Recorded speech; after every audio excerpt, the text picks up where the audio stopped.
প্রাকৃতিক বিপর্যয়ের পরও এবছর কমলার বাম্পার ফলন হয়েছে মৌলভীবাজারে।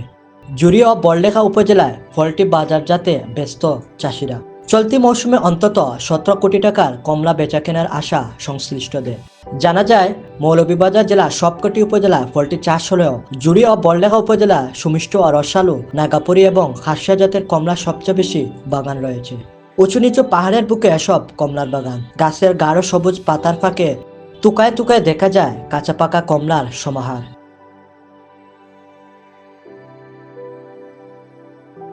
শীত আমেজে মৌসুমি ফলটি পুরোপুরিভাবে এখন পরিপক্ব। চাষিরাও ব্যস্ত সময় পার করছেন কমলা নামিয়ে বাজারজাতে।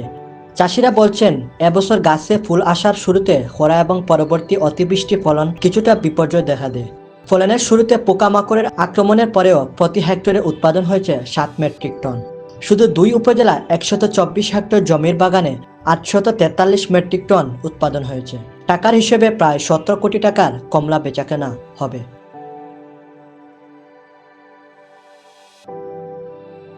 বাগানে ভালো ফলন পেতে পুরানো গাছ সরিয়ে গ্রাফটিং চারাগাছ রোপণের পরামর্শ কৃষি বিভাগের।